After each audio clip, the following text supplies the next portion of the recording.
Alright guys, here's another episode of the Dale E CDs. I'd like to take this time to thank all the people who've joined my Patreon. I really appreciate that. And then also the guys who have joined my membership on my YouTube channel. All that really helps a lot. And also to Value Pack dog food. You know, I fed Value Pack before. I really thought it was good dog food. The hounds did really good on it. And I'll be feeding it again here soon. I think it's real important that we support the companies that support what we do. Also to W Supply. They provide this platform for us to share our content, and I want to thank them for that. Anyway, here's that episode. Enjoy.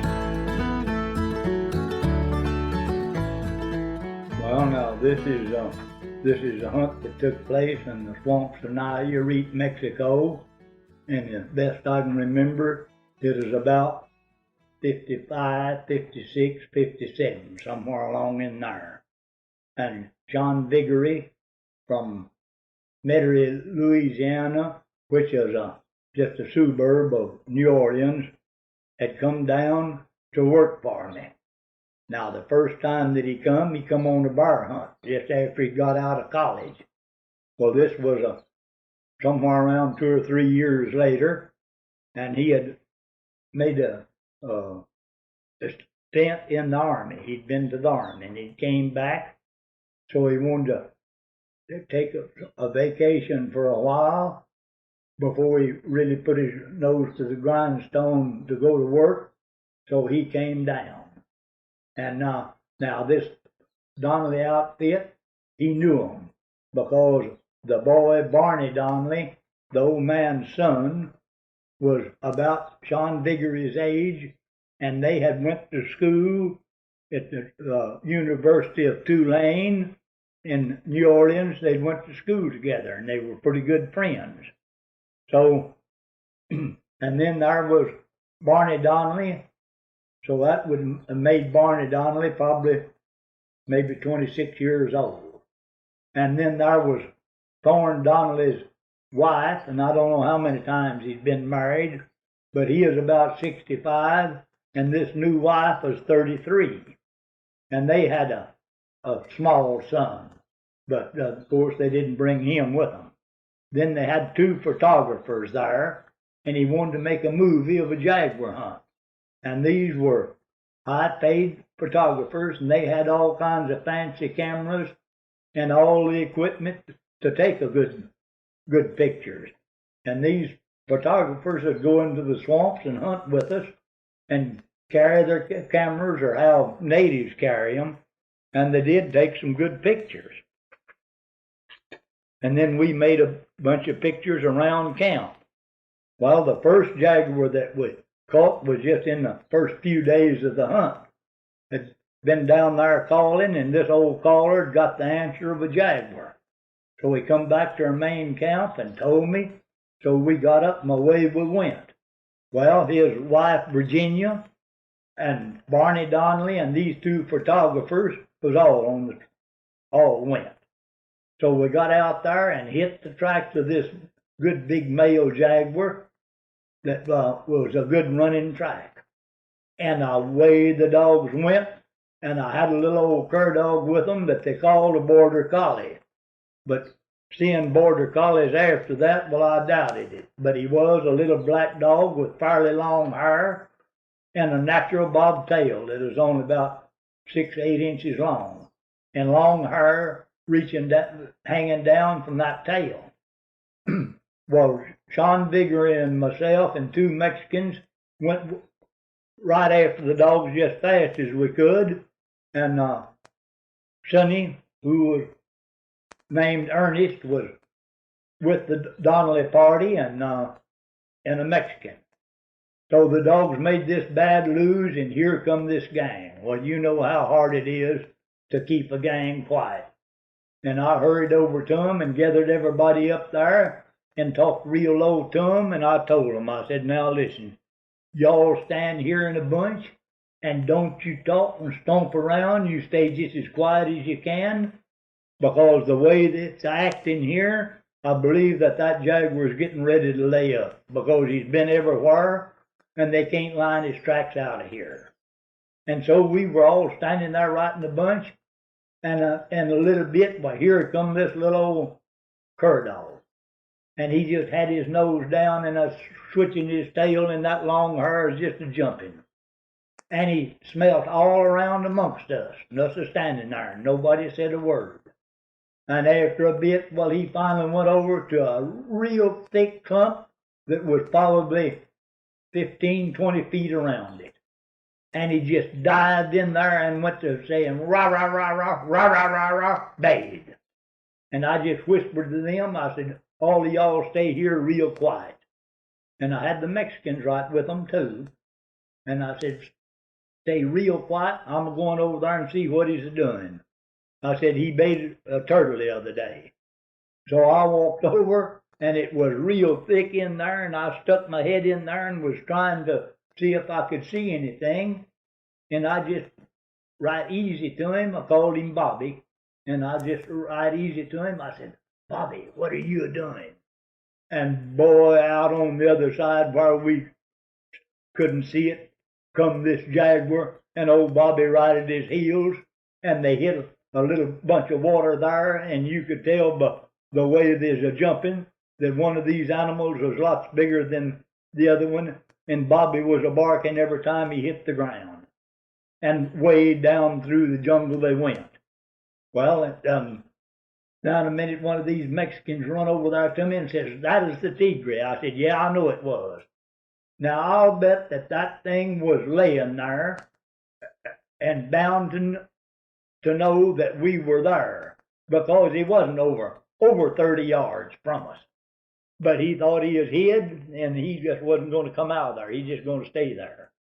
Well, when those hounds heard Bobby a running jump, well, they were probably 100 yards on down there, trailing around.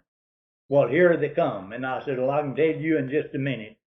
And when they got up there, one of these hounds run around this clump where this jaguar had come out of there, and boy, he bellered, and the race was on. Well, now, most of the cur dogs like that are real good tree dogs, but Bobby wasn't too good at the tree. Now, he had treed that jaguar himself, but he hadn't started barking trees yet. And when the hounds got down there, well, they hadn't no more than hit that tree till they all started barking. And then just, of course, just a little bit while we were there. And the jaguar was treed good and high and a good big tree, and he was a fine specimen. And so these photographers then, he wasn't trying to come out or nothing. Well, they took a lot of pictures. And after everything we got everything through, well, the jaguar wasn't trying to come out or pretended like he was going to. Well, Virginia Donnelly was going to shoot Kitty. And I knew good and well, probably in my own mind, that she couldn't. So I got Sean Viggory off to one side. Now I said, you stand right back here, a little behind us and to the left, with your gun. And when I tell her to shoot it, and she raises her gun, you raise yours and take a good shot on that thing, and you shoot as quick as you can after she shoots. He said, all right. So we done that. And when the jaguar hit the ground, well, he is dead. And Virginia Donnelly looked at that jaguar and just busted out just a crying. And she run over and grabbed me and laid her head on my shoulder and just said, boo, boo, I just think I killed such a beautiful animal. I said, well, now listen, gal, you can just wet my shoulder all you want to, because I'm already wet from mud and water from my armpits on down, so a little higher won't make any difference, because I don't think I'm going to lose any tears over that jaguar. And so we took it on back to camp then, and then took some more pictures. And then a few days then, well, we went down into a little fly camp from our main camp and got in there just as it was getting dark, and just took the stuff out of our boats. We were in 2 boats, kind of our equipment and men in one boat, and then the hounds in another one. And we were only going to stay there not over 2 nights, probably just one, So we just took one pack of dogs, and we could haul a little besides the dogs in that boat. So we got out and stretched up a fly and kind of fixed a little old camp up there. And then we started out to go calling. Well, this Barney Donnelly, well, wasn't in very good shape physically. So he was tired and he didn't want to go with us. So he went to bed. So Sean Viggory and myself, and now we had an old Mexican that went down there with us from Sinaloa, and then we were using the horn to do the calling. And he was, I think, the best horn caller that I ever heard call a jaguar. He would get the best response. And we were in this boat, so we went out a ways with the motor, and then we cut it off and come up another stringer of water that run into this one down a ways, and come up in and come to a good sized lake that this stringer of water come in, and then kind of went along one edge of it and then on up. So we were in this stringer of water in the edge of this lake. Now this water is still and running so very slow that it makes no difference. There's practically no flow to it. So it was about in the middle of that stringer of water. Well, this old fellow was a calling, and plumb up quite a ways from that lake, this male jaguar went to roaring. And oh boy, he really cut loose. And he wasn't too far. So we just paddled on up a little ways and stopped right just where this stringer of water took off from this lake, and was a calling. And way across that lake after a bit, while we heard the birds begin to get up that is roosting on the edge of the water there, and just a flying in every direction. And we pretty well knew right then that they was flying up from that jaguar. And we expected him maybe to come pretty close to us, but we expected him to kind of circle that lake. Now that lake was probably at least 300 yards, maybe farther, on up to the edge of it from where we was a-sitting. And the moon was a-shining. The moon was a-shining good, and it is bright, right overhead. Just about a full moon, or it might have been a full moon. And after a bit, I said, look. And we looked away out in that lake, and here come this jaguar. And you could see him pretty good right in the moonlight. And he is coming right straight towards that boat. And so I whispered to them fellows, I said, listen, if that thing gets up close to this boat, and you guys move and wiggle and jump around, I said, when that jaguar leaves, I'm going to throw you out of this boat. Now you stay quiet. And so here he comes. And we watched him, and after a while, he kind of turned his course a little bit and just kind of come around the edge of that lake and in behind some brush there, jungle it was just jungle just started. And we kept listening for him, thinking he was going to climb up on the bank. Well, all of a sudden, here he come right around that point, headed right straight for that boat, and we was right sideways to him. And everybody, of course, was looking in that direction. And when we first seen him, he probably wasn't over 40 feet, 50 feet from us. And he hadn't seen that boat, I guess, at all, because he was really swimming. And that thing swam right up within 15, 20 feet to the side of that boat before he saw it. And he just stopped and turned sideways and was just kind of bobbing up and down in the water and looking at that boat. And you could even see the black knob on the end of his tail as it would come up and down in the water. And nobody moved one particle. And he just done that for quite a little while. Of course, I have no way of telling how long. And after a bit, he just kind of turned slowly and went to the edge of this stringer of water and climbed out on the bank and started on up. And we sat there and listened at him, walking up through there for quite a little ways. So then we just turned around and we took that, went to paddling that boat way back down there as fast as we could. And when we got quite a ways down, we started that outboard motor, and in a little bit, we was back in camp. And that was about 2:30 that night. And when we got to camp, some of these natives was up, and they had a big fire going, and then this Donnelly heard us a-talking, and he got up, and we was a-telling about this jaguar coming right up to us, and about the race we was going to have in the morning, and all that. And now in a minute right down, not very far from that camp, a jaguar cut loose, and he really did roar. And I said, that's the same one that was called up to us. And the Mexican says, no, it's not. Says, we got a good bunch of jaguars in there, and that's not the same one. I said, I know good and well it is. I said, right straight from where that jaguar was a-roaring, if he come right straight across, we'd be right in line. And he's a-looking for that other jaguar after we seen him. All those Mexicans says, that's not the same one.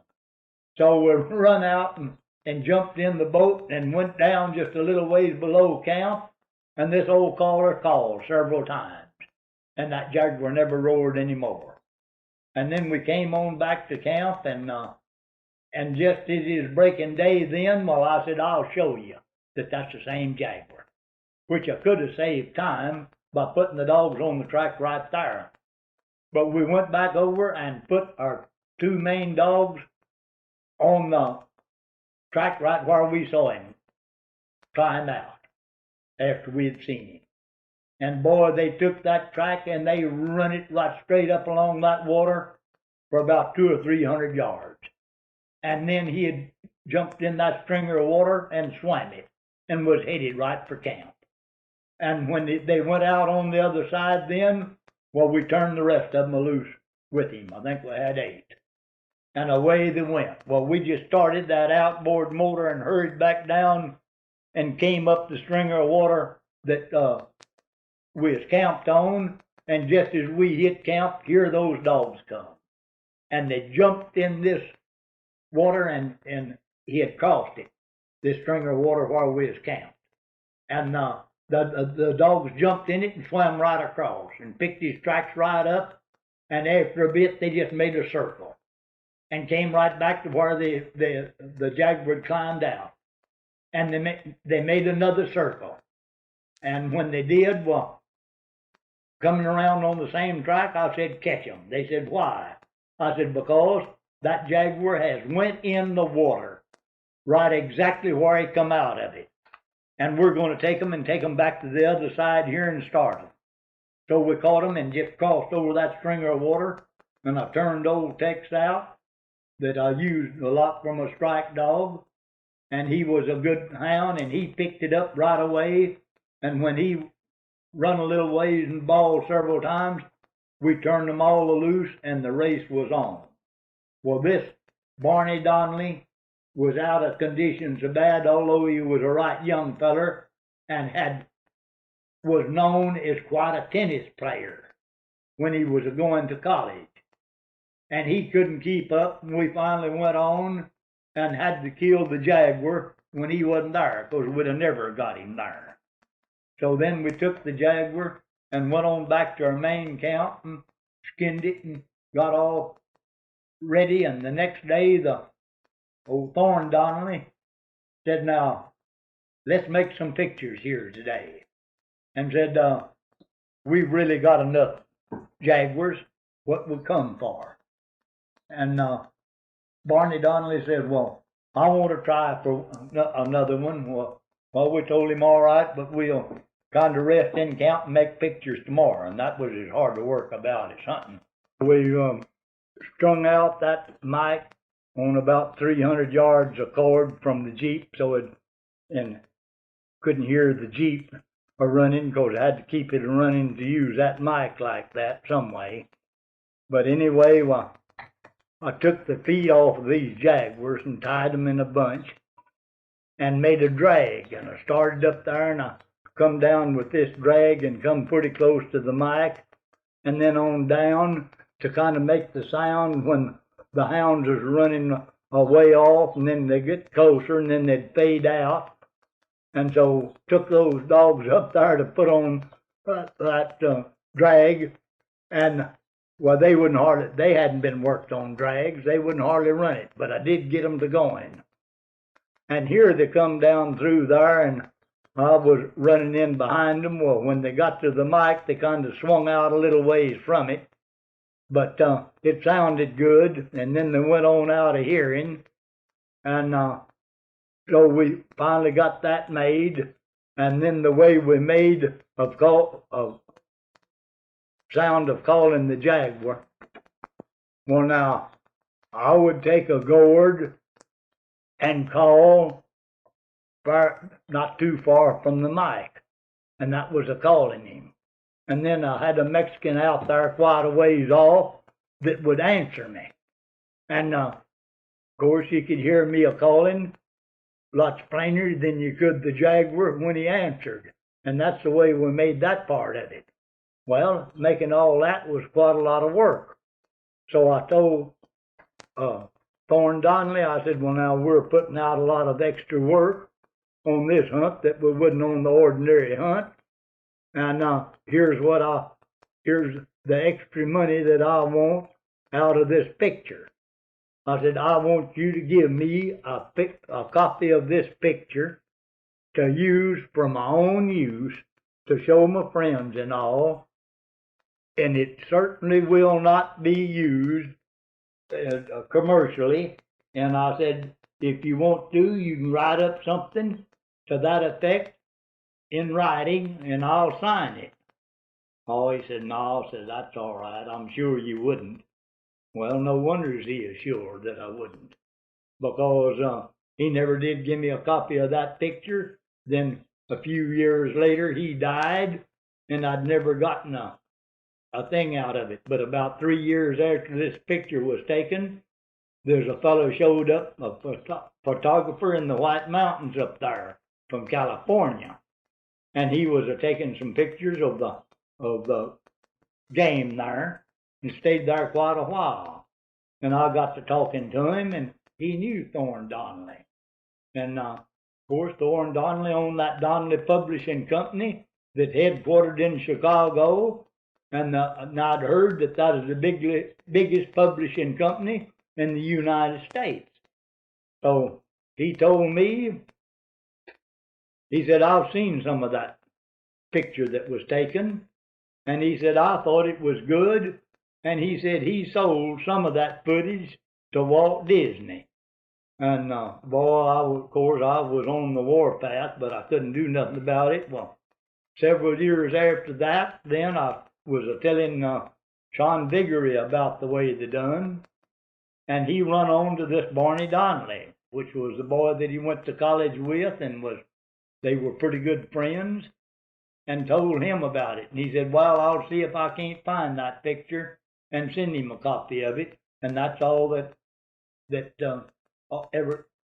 all that happened. I never got a copy of the picture or anything out of it for all that extra work. Of course, I got well paid for the hunt, all right. And then when they was going to pull out the next morning, and a little of the stuff that they could, they'd loaded. And old Thorne Donnelly says, I want to throw a party here in camp for these natives. Says they've really worked their hearts out for us. And he said, I went into town and I brought back several cases of beer and a case of whiskey. I said, now listen, Mr. Donnelly, I don't appreciate that. I said, I don't want these guys drinking and raising old Cain here in this camp, especially when I have guests here. Now, I said, I wouldn't mind it so bad if I didn't have any clients, and I didn't have any work really for them to do, and I had jaguars located for the clients that is coming and all that. And I said, I don't want to do that, so let's don't have anything like that. And he got mad and just blew the roof off. Says, all you are, Dale, you're just an old sorehead. He said, now I want to show these fellows that I appreciate what they've done. And I said, no. He said, yeah, I'm going to. Because that's all you are, is just a big sore head. And I said, okay. And that was along in the middle of the afternoon. I said, where is that whiskey and beer? He's just sitting over there in my tent. So I run over to his tent, and I grabbed about a couple of cases of beer, or three, I don't remember which, and I run over and cleared the big cook table off, and I set that beer up there, and I run and got this case of whiskey, which there's 4 quarts in it, and I set it over there, and I yanked out 2 of those quarts, and I opened them, and I squalled right loud. I said, everybody in camp, come here. And here they come. I said, boys, Mr. Donnelly is going to give you a treat. He's going to throw a party here tonight, and we're going to start right now. So start drinking that beer and that whiskey. Well, I knew what was going to happen. And I turned around to Thorne Donnelly, and I said, listen, if some of these guys get really high and get drunk, and they throw you and your whole party into that stringer of water out there and drown you all, don't tell me that I didn't warn you, because I didn't want it. And so, oh boy, now, they really did get on a tire. And a bunch of those Mexicans in just a little while was passed plumb out. So we'd just drag them out there and lay them on a blanket and let them go. Well, this young wife of his, Virginia, she was 33 years old, and he is 65. Well, she got as drunk as any of them. And after way in the night, well, we couldn't get her to bed. And now what I mean, that was a mess around that camp all that night. The next morning, well, oh boy, they're sick. And did they have hangovers, especially Barney Donnelly and his young stepmother. Now, he is 27 years old, and she is 33. And I laughed at her one time. Old John Vigor is talking to Barney and says, your mother. And oh boy, this old girl blew up. She said, I'm not his mother. Sean says, well, you're his stepmother. She said, well, that don't make any difference. I'm certainly not his mother. And that tickled me. I was standing there listening to it, and I laughed. Well, anyway, I didn't get them away until that afternoon sometime, because they were so sick I couldn't get them to going. But I had to get them out of there, because in just a day or so to get ready for another party, I had another party of clients coming, so I had to get them out of there. So I finally got them to leave that afternoon, and I don't imagine they went very far, because they're headed back for California with their vehicles and all that. I imagine they stopped at the first good motel or hotel that they could have found that amounted to anything, and stayed there for a while until they could finally recuperate from their big party and the jaguar hunt. Well, now, my older brothers had hounds, well, ever since I was a little bitty feller, and I was always interested in them. But their hounds didn't amount to anything. And we would go out at night around Paradise there and go hunting, and that was when I was 7, 8 years old, 9. And naturally, well, I'd get sleepy. Well, I'd go to sleep, and sometimes they'd slip off from me and then wake me up, and I was more or less afraid of the dark. And of course, they'd scare me in every way. But when our kids grew up, they was telling me not to scare them. It wasn't good for children. I said, yeah, I know. I pretty well know that. And I said, that's what y'all figured when I was growing up, and you were scaring me all the time. And now you got kids, but oh no, I'm not supposed to scare them. But anyway, as I grew up, well, I always had some dogs. So the first dog that I had, I got up big enough that I could take care of the rest of the dogs. So here's the way I got my first hounds, and here's the way I started my pack when I was then probably, somewhere around 13 years old, 14.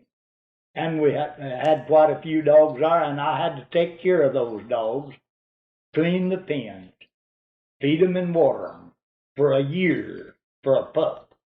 And when I started, this pup was just born, and I picked him out of a litter.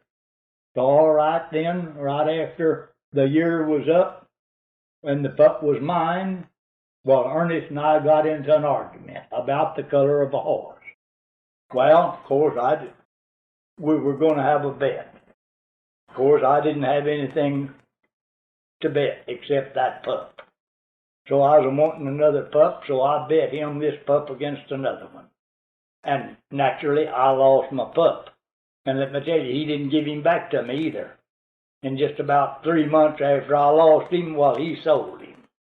Then, somewhere, I don't have any idea where, he brought in 2 spotted dogs that looked like they was walkers. They're spotted, that color anyway. So, these 2 dogs were about 2 years old. So I liked one of them pretty good. So I had to work another year to get this spotted dog.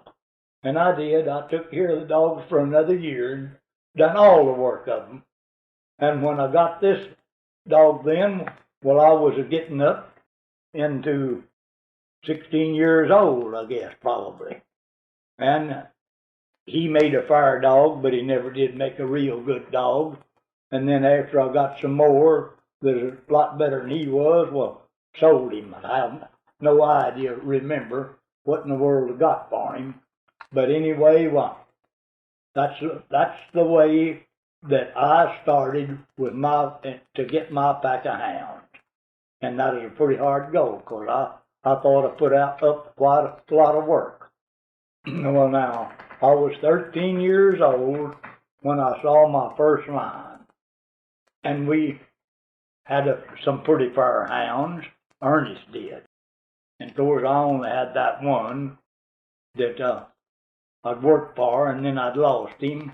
And I hadn't got the other one then, the spotted dog that I got later, and had to take care of the dogs and do all the work for them for another year for this other dog. So then I didn't have a hound. But anyway, this rancher there was a riding, I imagine it is at least 6 miles from Paradise. And he was a punching cattle, and he was a doggone rustler is really what he was, because he done lots of riding at night. And he really rustled and stole 2 fortunes and then just went through with both of them. But anyway, he'd been over there. His name was Fitch Wilson. And of course, he lived right there not too far from us, and we knew him real well.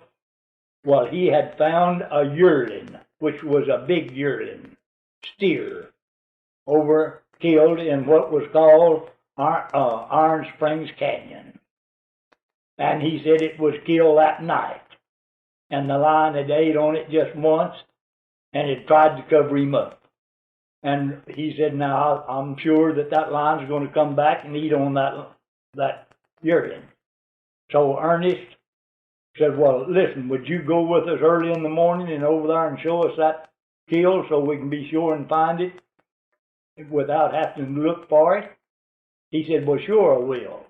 So Bill Lee was there, and he wanted to go with us. So I was going to school. And when I heard about that, I just pleaded and begged and all so hard that they finally decided to let me take the day off from school and go with them. Well, they let me take the day off from school, and so early the next morning, we saddled up and away we went. There was Ernest and Bill and Fitch Wilson and I.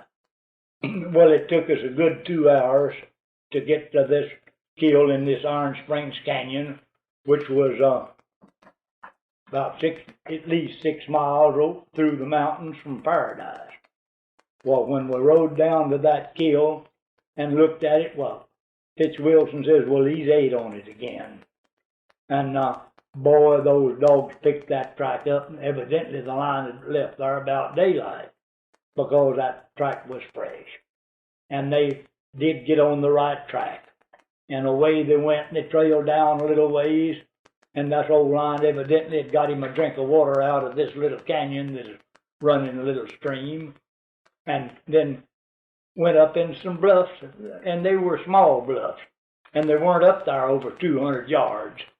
And these dogs trailed up into this bluff, and out this line come, and them right in behind him, but we didn't see the line, or the dogs either one.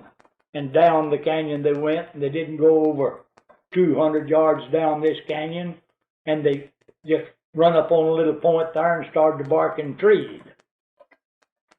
And we went down there close and jumped off and left our horses, and away we went down to that tree. And I never did forget what that tree looked like. And 20 years later, I was in there hunting and right in that same area and thought about that, and I went by and found that tree. Because I remembered just exactly what it looked like and exactly the point that it was on. And now let me tell you, for a 13-year-old boy that loves hunting, that was the greatest thrill to me that I'd ever had. So I run up on the hill and sat down and was just thrilled to death. And I'm looking at that line, and he was a good big male line, and I'm looking at him, and they were all down there at the foot of that tree. And after a while, Ernest looked around, and he didn't see me. So he hollered and said, "Come on, Dale," says, "this line's up this tree," and says, "He's a good one." And I answered him up on the hill. I said, "Here I am up here on the hill." I said, "I'm a-getting a real good look at him." And I said, "And it's a great thrill to me." And he said, "Well, why don't you come on down here?" I said, "Well, I'm a lot safer up here than I am down there, because if he comes out of that tree, he's going to have to run up this hill to ever catch me." And of course, they all laughed about that. And I just decided right then it would be about my greatest ambition in life is when I grew older, if I could get a pack of hounds of my own and tree some of those lines, it would be the greatest thrill that a boy could have. And I accomplished that because I went on and got to be about the most noted guide that has ever hit the United States in the 19th century. Well, then a year or so later, maybe it was 2 years, we then bought the best pack of hounds that we'd ever had. It was Old Bull was one of them, and he was the best dog in the pack, but he was getting up in years. Now he was I'd call him a yellow hound, but he had red tick markings on him from his legs were red tick, and they kind of run up on his shoulders, and then they run pretty high on his hips too. And he had good long ears and a good head and just a well-built hound.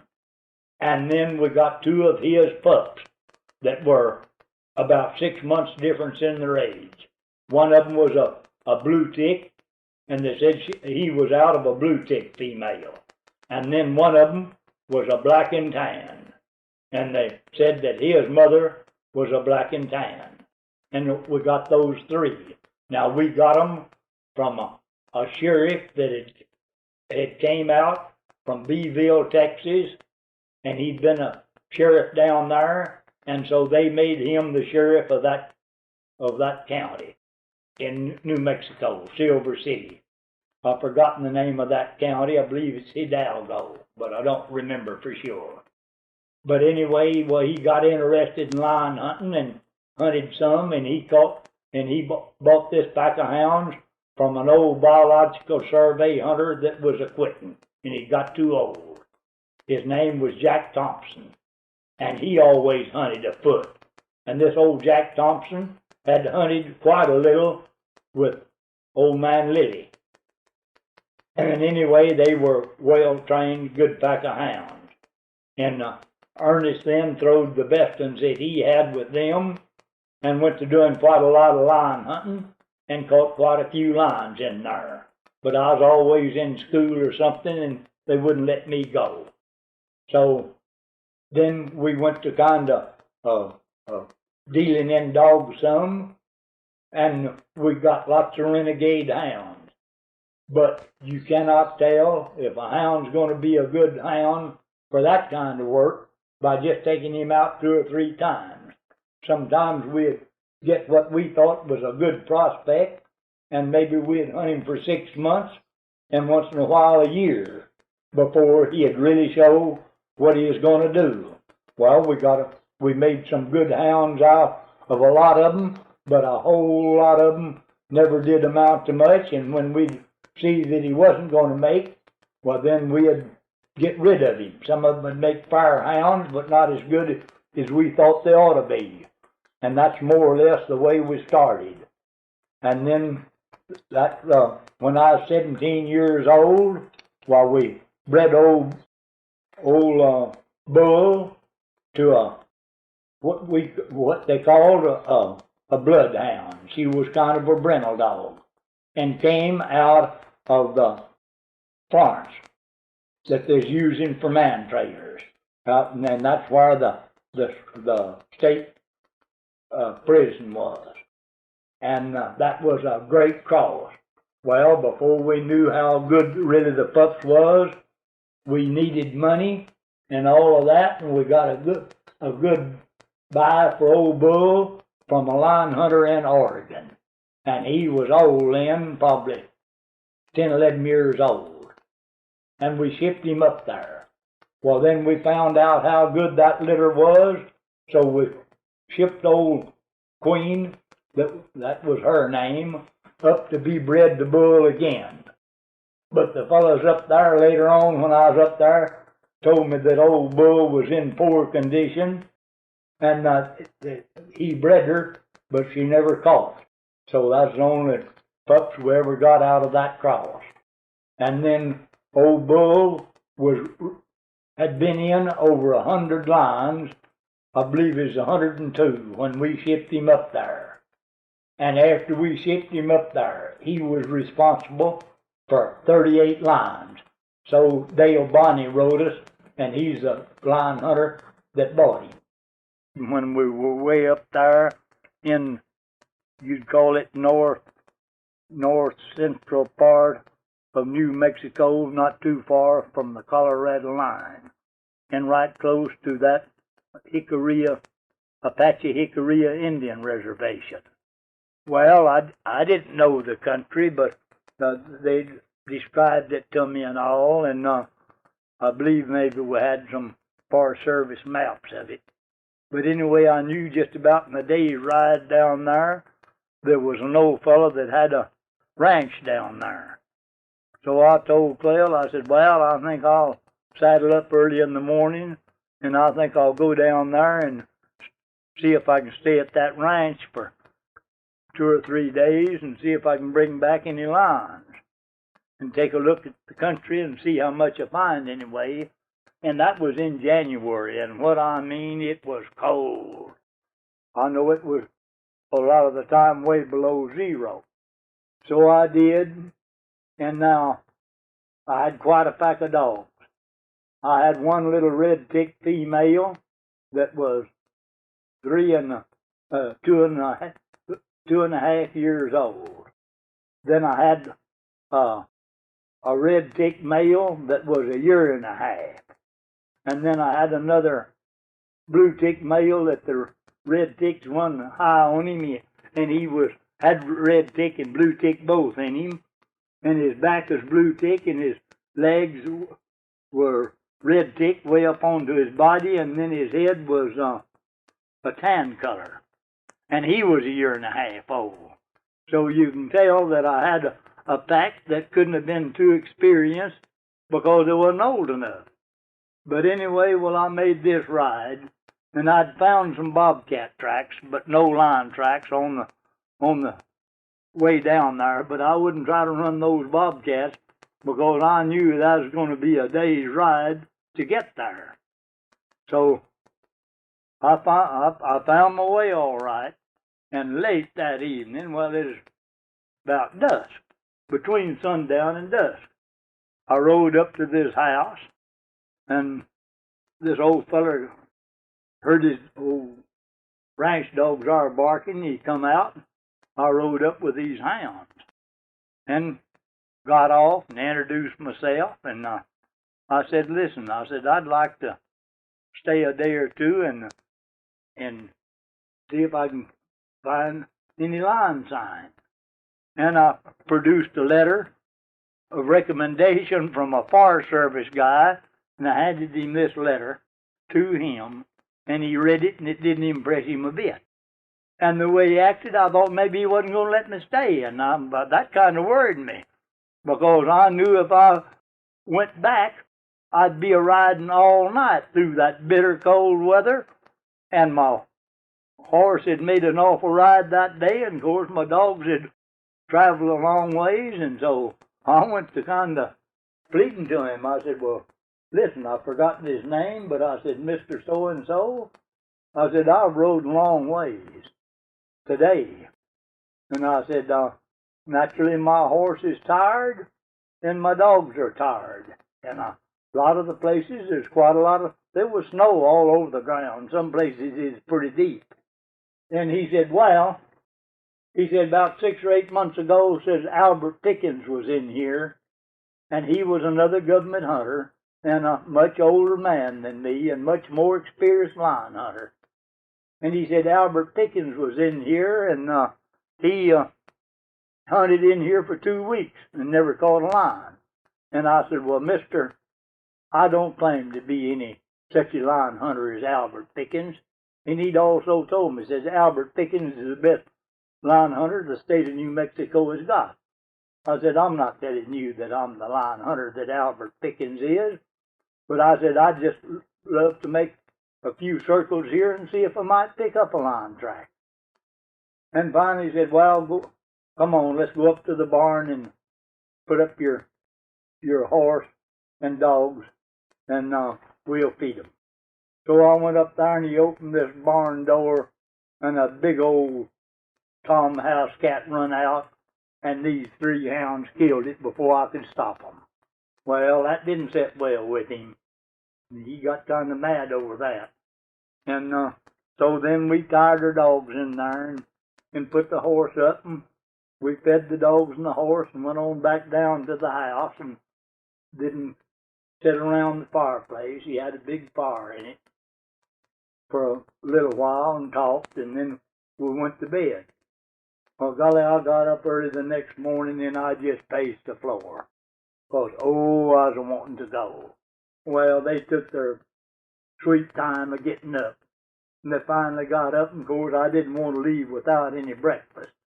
So they cooked breakfast, and I ate right quick, and to run up and leave, and I already had my horse saddled up, and was ready to go, and his wife there had me a lunch, and she handed me this lunch, and I grabbed it, and I broke a run, and run up there and jerked on my chaps and spurs as fast as I could, and I had my old gun sitting in the corner back there in the barn, and I run and grabbed that old gun and shoved it into the scabbard and turned those 3 hounds loose, and I looked to see there wasn't any more house cats around there. I didn't want them killing any more of their cats, and pulled out. Well, now this ranch set in a little valley kind of in a rincon, and a rincon means that it's kind of flat on top with a rim around it, and I wanted to get up on that rim, and he had kind of told me how to go to get up on that rim, but that night, I forgot to mention this, it had about dark, it started snowing, and it had snowed till about 9 or 10 o'clock, and then quit. Well, that meant I was going to have to just about hit a line track that had been made since 9 or 10 o'clock that night without being kind of snowed out. But anyway, well, I started around this rim, and these dogs picked up a fresh bobcat track, and away they went. And I finally got them off because I didn't want to run no bobcat. And I took them off and went on around that rim for a long ways, and was getting a long ways from that ranch. And it began to get kind of late in the evening. And I come on to an old road that kind of crossed a big mesa there and come into this kind of big swale that this ranch is in, way back down there.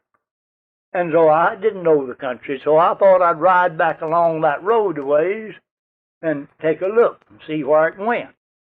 So, and the snow was deep. It was up to my horse's knees or deeper. And these dogs had been traveling a lot, and they were they's bound to been tired. So they had got back behind me and was coming along where I'd broke the trail with my horse. And I'll bet I hadn't went 300 yards on this old road, and right there was the tracks of two lions across in that road, and they had made it since it quit snowing. And I made up my mind right there I was going to gather those lines, or I was going to lay down and stay and get off my horse and stay in that snow that night. But I had plenty of matches and everything with me, and I figured that some way I could get a fire started, and there was quite a lot of timber around there, and some of it was timber that dead, pinon and pine and stuff that is that you can build a fire with easy, and I figured I could get a fire started if I had to lay out that night. So I didn't say a word, I just sat there.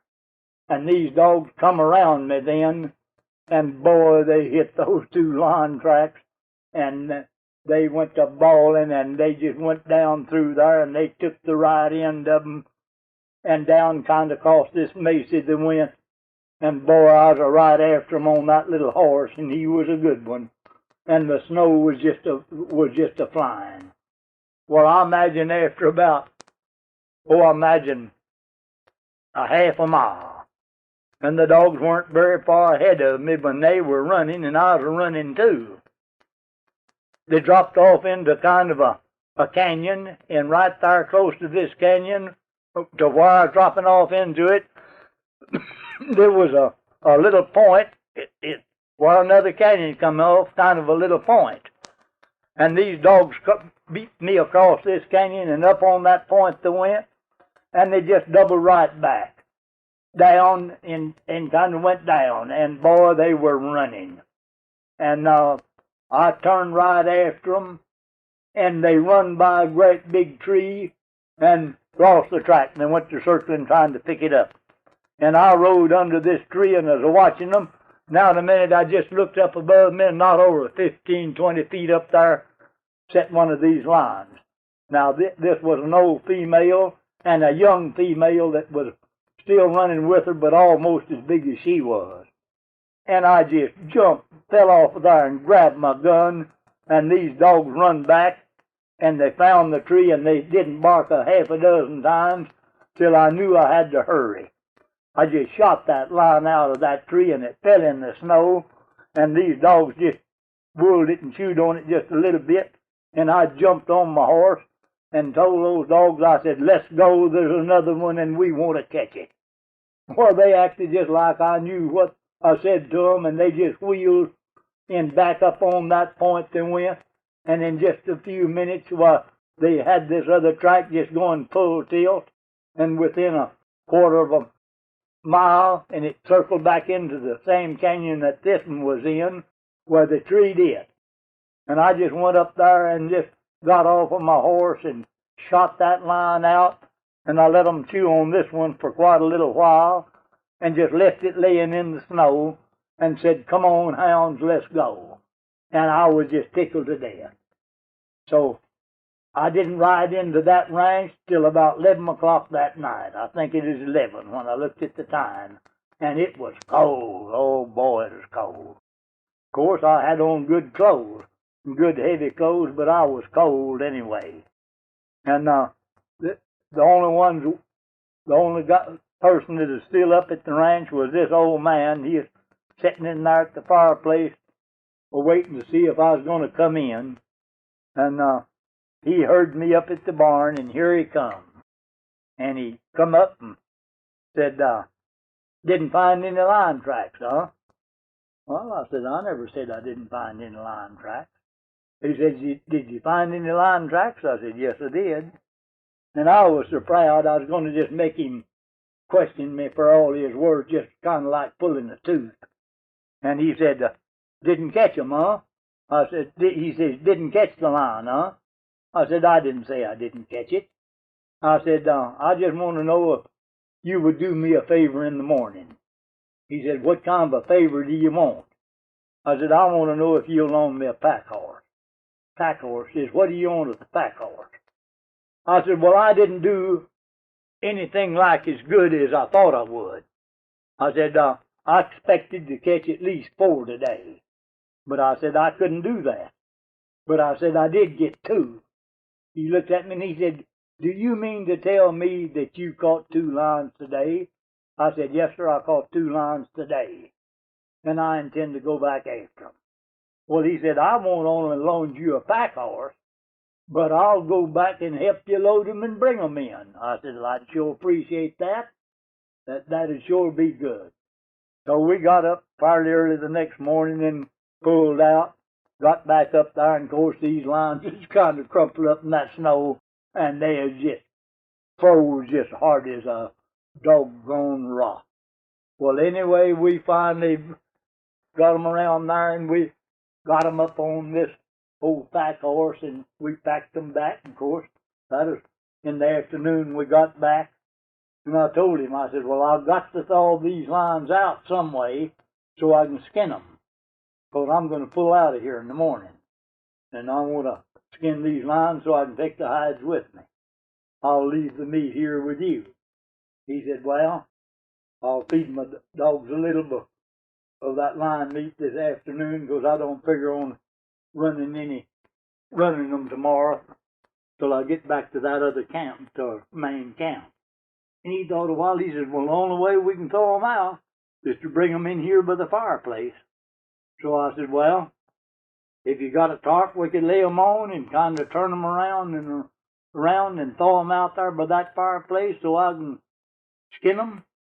He said, well, I've got a tarp. So he went and got a tarp, and we laid it down in front of the fireplace and had a big fire in it. So I sat there and would turn these lines and finally thawed them good enough till I could skin them, and then that was a hard job because it's a whole lot easier to skin an animal soon after it's killed than it is to leave it, and especially when they get froze. But anyway, I got the hides off of them, and it was cold weather, and there wasn't no salt there to salt them or anything, but I just rolled them up because I knew as cold as it was, they wouldn't spoil. So I just rolled them up. Well, the next morning then I started out and I rolled these 2 line hides up and tied them on behind my saddle.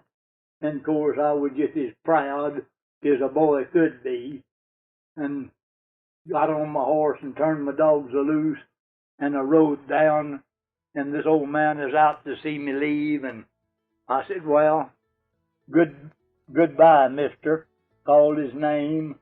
And I said, I sure do appreciate your hospitality.